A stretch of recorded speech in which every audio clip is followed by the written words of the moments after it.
Os votos de boas noites a todos vós, de ambos os planos da vida, e que Jesus nos abençoe nesta nossa reunião, a todos nós, em especial para aqueles que mais precisam, para aqueles que mais sofrem.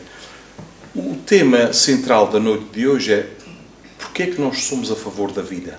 É uma questão que nós vamos tentar responder ao longo desta palestra, falando desta realidade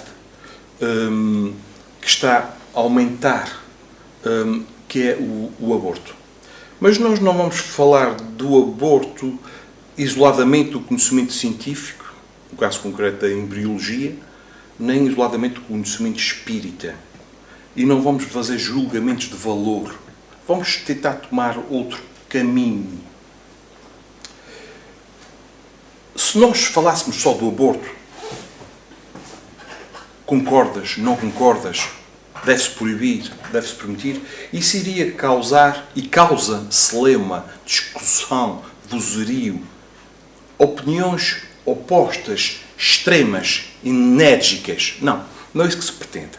Porque vocês, se repararem, quando se estuda a doutrina espírita, no seu corpo doutrinário, a doutrina espírita não comporta em si termos como proibido, permitido, certo ou errado. Vamos tentar chegar aqui ao aspecto do aborto através, tentando perceber o que Paulo nos queria dizer quando ele dizia: tudo nos é lícito, mas nem tudo nos convém. Será que o aborto nos convém? É isso que vamos tentar perceber. É isso que interessa. Porque ainda estamos numa fase em que tudo nos é lícito. Nós ainda não percebemos o quão limitada é a nossa livre escolha. Porque nós estamos determinados pela fronteira da liberdade do outro. Mas ainda nós não colocamos isso em prática. Nós vamos passar a caminhar cada vez mais do que é lícito para aquilo que de facto nos convém. A nós e àqueles que connosco convivem. Então vamos tentar perceber porquê que Deus nos criou. O que é que estamos aqui a fazer? Qual é a nossa destinação? Vamos perceber que existem N casos, estágios evolutivos diferentes. Ou seja, por outras palavras, existem N formas de entendimento da realidade. E, sobretudo, tentar chegar à conclusão que nós, perante esta realidade, não devemos apontar o dedo a ninguém, não devemos julgar ninguém. Deus costuma-se dizer que sabe. Sempre que uma folha de uma árvore cai, Deus sabe. E sabe. É omnipresente. Está em toda a parte. Isso não quer dizer que a nossa vida esteja toda ela programada. Que estejamos destinados a isto ou aquilo. Tu vais reencarnar e naquele ano vai-te acontecer isto ou aquilo. Não. As coisas não estão programadas desta forma. Nós temos é que sim, neste plano, temos que passar por provas. Por provas. Não especificamente, não concretamente, vais ter que casar com aquela pessoa. Pode ser também. Mas vais ter que casar com uma pessoa que traga em si uma personalidade que seja necessária para o teu crescimento. Para aprenderes a perdoar, para aprenderes a ser paciente e por aí fora. Vocês sabem que todos nós fomos criados simples e ignorantes. Hoje somos mais complicados, no sentido da complexidade, e somos menos ignorantes. Ou seja, o nosso entendimento das coisas é diferente de há 100, 200, 300 anos atrás. Mas nós temos o livre-arbítrio. E uma faculdade que chama-se inteligência. Mas há uma coisa que Deus impõe a todos nós. Impõe, porque sendo Ele perfeito, só há um caminho para progredir. É a reencarnação. Então Deus impõe a todos nós a reencarnação com a finalidade de progredirmos e evoluirmos. Impõe, filho, tem que ser por aqui. Só é por aqui, pela reencarnação. Outra coisa, Deus criou os dois elementos gerais do universo: espírito e matéria. Nós vimos do princípio inteligente. A matéria provém do fluido cósmico ou fluido universal.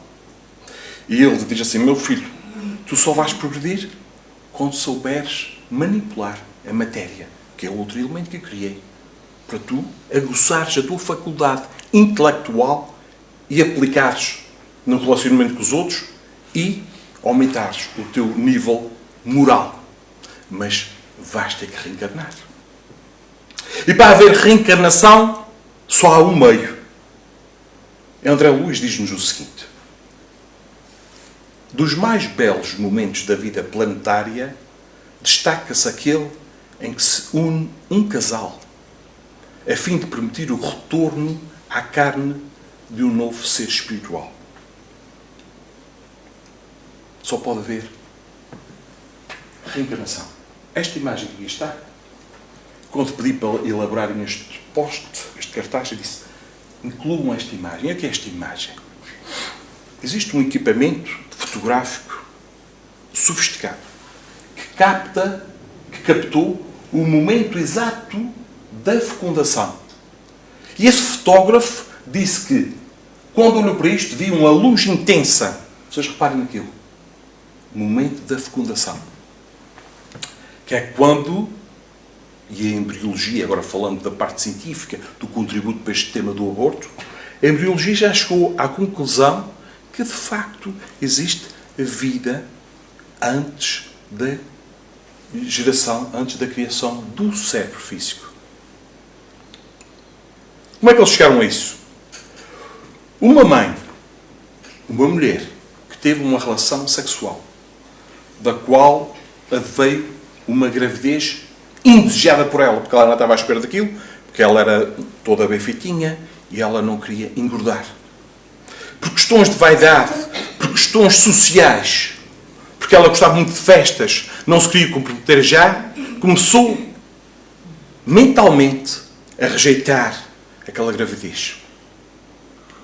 Quis tentar o suicídio, apesar de ter sido o aborto, apesar de ter sido aconselhada a não fazer. Porque vais a uma clínica privada, ou uma clínica clandestina, mais cedo ou mais tarde tu conheces esses membros médicos, mais cedo ou mais tarde a sociedade vai saber. Fica feio, não faças. E ela lá aguentou, até que a criança veio. Nasceu uma menina. A menina foi estranho porque logo à nascença, ela ao dar o peito, ela recusou. Ela ao dar o biberão, ela recusava aquelas mãos maternas. E ela foi crescendo num ambiente pesado, onde havia uma distonia vibracional enorme entre as duas. E aquela mãe não percebia. Ele levou ao psicólogo, levou ao psiquiatra, levou ao terapeuta X, Y, até que apanhou alguém que já tinha algum conhecimento e que perguntou àquela mãe se ele podia pôr em prática um processo que era inovador na altura, que era a hipnose. Então, deitou a menina num divã, começou a falar com ela, em voz branda, e vamos recuar. Vamos recuar. E ela começa a recuar, já numa viagem intrauterina, até antes da construção do cérebro. Nós sabemos que a fecundação, nós, através das nossas necessidades evolutivas, nós vamos ir ao potencial genético do espermatozoide e ao potencial genético do óvulo, para gerarmos o corpo necessário para a nossa encarnação. E ela, antes do seu cérebro estar constituído, antes de ele ter sido duplicado pelo molde do cérebro perispiritual, ela já se dizia que a minha mãe ou esta mulher não gosta de mim. Esta mulher rejeita-me. Esta mulher odeia-me. E eu também a odeio. Antes do cérebro estar formado. Embriologia. Pesquisas.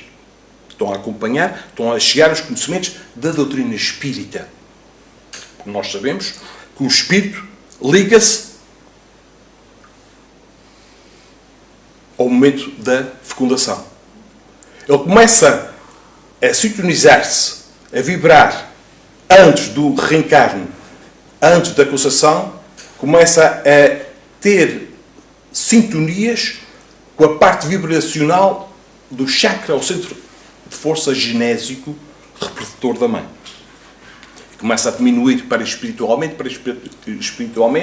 baixa da sua vibração, entra numa inconsciência quase de adormecimento e depois dentro do ventre começa, durante 9 meses, a criar o seu corpo físico, embora em termos neurológicos, só mais tarde, na fase da adolescência, é que se completa tudo. Mas começamos aqui a perceber que já a ciência começa a defender que existe vida dentro do útero. Podemos chegar à conclusão, àquela hipótese, àquela tese, que a mulher diz assim: o corpo é meu. Será mais coerente a mulher dizer assim: eu quero ou não quero ter filhos? Eu quero ou não quero ter filhos? Juntamente com a ajuda do marido, ou do companheiro, ou de outros filhos, não sei o quê. Eu quero ou não quero ter filhos? Agora dizer que o corpo é meu, só é nosso aquilo que nós levamos para o plano espiritual. Nós levamos esse corpo denso de carne? Não. Então não nos pertence. É emprestado.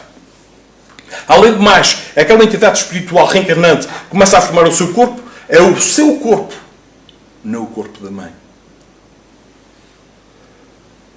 Allan Kardec pergunta aos espíritos quais são as consequências para o espírito derivadas do aborto. Reparem que Allan Kardec não pergunta quais as consequências para os pais em relação ao aborto. É para o espírito. Ele diz assim: se o espírito reencarnante for abortado, aquela reencarnação torna-se uma reencarnação nula, na qual ele vai ter que repetir. Eu lembro perfeitamente de estar no 9º ano e de ter chumbado esse ano. Fui para as férias grandes, que se chamava as férias grandes, que era uma espécie de erreticidade. E dizia: pá, esta minha reencarnação foi nula. Porque eu brinquei. Eu não aceitei as provas. Preferi divertir-me. E depois vem aqueles remorsos, aquela culpa, e vamos para outra nova reencarnação. Uma reencarnação na qual vou ter que passar pelas mesmas provas, só que não são as provas em si que são mais complexas, é o meio ambiente que se torna mais complexo. Porque eu apanhei uma turma de repetentes que gostariam, eles, de continuar na brincadeira, e eu já estava arrependido, queria ir pelo melhor caminho de passar. Ou seja, remar contra a maré. Bom, isto é só um aspecto de uma analogia que estamos aqui a fazer. Nós já começamos a ver que, de facto, não nos convém abortar. Porque se Deus impõe a reencarnação para nós aprendermos e progredirmos, nós, ao abortarmos, estamos-nos a armar em Deus, impondo o desenlace daquele espírito e dizendo: tu não vais progredir por enquanto, por agora, e não no meu lar. O que acontece ao espírito que foi abortado depende do seu grau consciencial, da sua evolução, da sua capacidade de entendimento. Há espíritos mais evoluídos que lamentam, não se zangam. São raros neste plano evolutivo. A maioria, porque estão mais densos, sentem mais a dor, com o processo do aborto, sentem muitas dores, sentem muita tristeza, raiva e sentimentos de vingança. E não raras vezes se dão processos obsessivos, processos depressivos, que acompanham não só a mãe, mas todos aqueles que foram coniventes nesse processo. Apesar de tudo, não julgar ninguém. Porque Jesus, perante a mulher adúltera, olhando para os homens que carregaram todos uma pedra na mão, disse assim em voz mansa: aquele de vocês que não tiver pecado, que tire a primeira pedra. E o que é que acontece? Uma coisa muito interessante. Uma parábola. Isto são analogias. Começam a ser os mais velhos. Não os mais velhos da carne. Os mais velhos em termos de capacidade de entendimento. Aqueles que perceberam: opa, eu afinal também já cometi muitos erros. E vou cometer mais. É melhor deixar já a pedra aqui e seguir a viagem. E foram, a seguinte, os mais novos.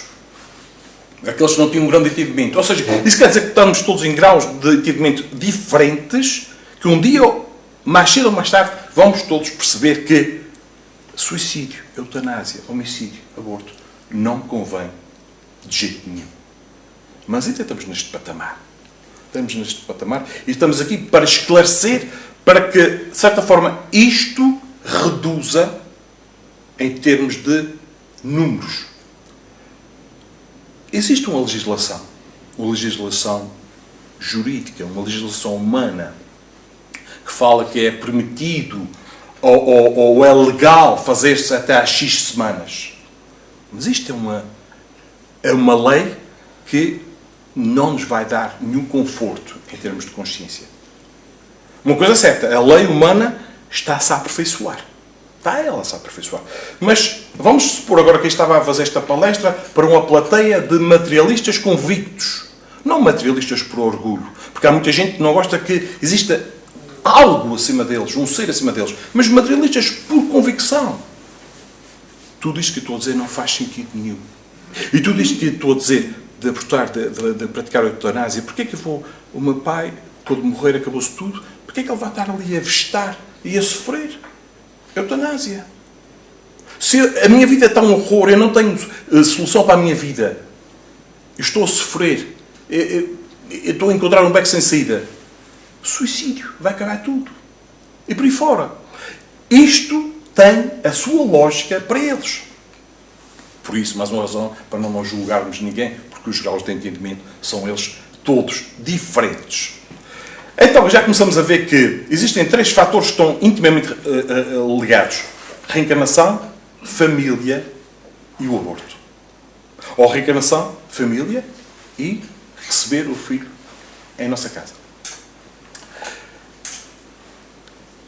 Existe um caso de um casal espírita que desejavam muito ter um filho. Desejavam muito ter um filho. Um dia a mulher chega à casa toda feliz, toda contente, e dá a boa notícia ao marido: estou grávida. Começaram a ir às consultas, ginecologia, obstetrícia, por aí baixo, a fazer as ecografias. Até que chegou uma altura em que a médica disse que havia uma anomalia naquele feto. Ele viria sem o cérebro. Viria anencéfalo. Embora os médicos espíritas digam que anencefalia, o termo não está correto, porque eles trazem, pelo menos, uma pequena porção do cérebro. Não é totalmente desprovido do cérebro. Portanto, a anencefalia é o afastamento total daquele órgão. Bom, não interessa. Então, eles, como espíritas, já tinham algum entendimento. Apesar da médica lhes ter aconselhado a abortar. E eles negaram-se. Não queremos levar esta gestação até ao fim. E ela pensou que fosse uma questão financeira, diz assim: não, e faço aqui na minha clínica, faço de graça. Não se preocupe com isso. Não, vamos fazer até ao fim. O que é que esse casal espírita fez durante os 9 meses? Em vez de anular, conversaram com um feto sobre coisas da natureza, sobre a vida, dando amor e carinho, comunicando. Porque sabemos que o espírito reencarnante capta tudo. E o próprio pai, assim um pouco ainda com a expectativa que a médica tivesse enganada, que a ciência se tivesse enganado, que lá está o espiritismo que é tudo, a ciência não, a ciência falha. E ele disse: se calhar eu gostaria de assistir ao parto. E eu: sou pai, tenho todo o direito. Quando a criança nasce e ele vê a realidade, ele perde os sentidos. Perde os sentidos. A filha é automaticamente levada para uma incubadora. Para uma incubadora. Ao fim de 86 horas, ela desencarna. Os pais choraram. mas é um choro já também com algum entendimento. Não é aquele choro obsessivo. Um choro. Adorava ter um filho. E o filho partiu. Ao fim de 9 meses, 86 horas. Um ano depois, mais ou menos, esse casal fazia parte da equipa de trabalhadores do Centro Espírita da sua zona. E faziam ambos parte da reunião mediúnica. Um dia, o esclarecedor nota que o médium que está ao seu lado começa a querer falar, mas parecia com jeitos de uma criança. Ele pergunta, diga. E com a voz feminina, de criança, ele diz ao senhor, eu estou aqui para falar com os meus pais. Ele diz, quem são os seus pais? De que eles vivem? Não, eles estão aqui na mesa. É aquela e aquele. Papai e mamãe estão aqui. E o esclarecedor ainda começou a pensar, será algum filho de outra reencarnação? Só pode ser. Ele disse, não. Eu sou aquele bebê anencéfalo que vi durante 9 meses e 86 horas. E onde recebi deles carinho, esclarecimento, onde me contaram tudo, onde me explicaram a vida. E eu vim para este lado um pouco melhor, porque na última reencarnação, perante grandes sofrimentos meus, eu atentei contra a minha vida com um tiro no cérebro, na cabeça. Não convém o suicídio. Porque mesmo com anomalias físicas ou psíquicas, são necessidades evolutivas. Não convém o aborto. E ela veio e ela agradeceu. Caso contrário, o processo teria sido de outra forma. Vamos aqui passar de certa forma, para alguns tipos de aborto. Nós sabemos que existe o aborto provocado. Já se falou muito nisso. Vamos agora tomar mais consciência do aborto espontâneo. Porque o aborto espontâneo faz parte do campo dos efeitos. Se faz parte do campo dos efeitos, esse espontâneo teve uma causa. André Luiz, no livro A Evolução dos Mundos, diz que existe gestação sem espírito. E no livro dos Espíritos também refere isso. Como assim? Quando a mãe tem um desejo enorme de ter um filho, de engravidar, ela plasma no seu ventre um feto desprovido de espírito. E pouco tempo depois dá-se o aborto. Aqui não se deve... Se calhar o termo aqui aborto não faz sentido. Porque não se aborta nenhum reencarnante. Apenas um invólucro que ela plasmou. Agora, existe o outro aborto espontâneo, que nós devemos ter mais atenção em relação àquela mãe que teve a tal filha que foi a tal regressão de memória, se vocês se recordam. Que é, nós, pelas nossas distonias mentais, por não querermos mesmo engravidar ou ter filhos, pai, mãe, irmãos, etc., começamos a vibrar negativamente sobre aquele feto. Chega a um ponto em que não aguenta mais e aquilo volta. Okay. Também se dá por parte do espírito reencarnante o não querer enfrentar as provas. Nós muitas vezes temos medo do desencarne, mas não será que haverá mais medo do reencarne? Porque nós muitas vezes sabemos que provas é que nos esperam, se estamos mais ou menos conscientes. Quando existem reencarnações compulsivas, somos crianças, temos que ir. É tipo obrigados a ir para a escola. Tu não tens ainda voto na matéria.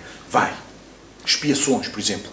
Agora, quando temos alguma consciência e que sabemos mais ou menos que provas é que vamos encontrar, nós muitas vezes recuamos perante a prova e regressamos. Há um caso, os casos mais complicados de falar são aqueles por gravidez causados por estupro ou violação. São casos tremendos, traumáticos. E que devemos ter muito cuidado quando se fala nisso. Isto não estava programado por Deus. Não. Deus não programa isso. Agora, esta hoje mulher recarrega consigo fortes desequilíbrios energéticos ao nível do centro de força genésico. Por desregramentos do passado relacionados com a sexualidade desviada. Portanto, ela vindo para esta existência, nestas condições, fragilizada, pouco esclarecida, e continuando a fazer o mesmo tipo de escolhas, aqui vamos entrar no aspecto das sintonias.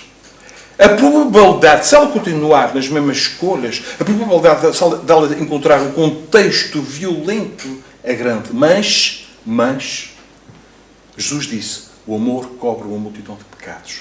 Ou seja, a todo o momento que nós fazemos uma escolha, nós alteramos a nossa rota. Nós podemos fazer isso.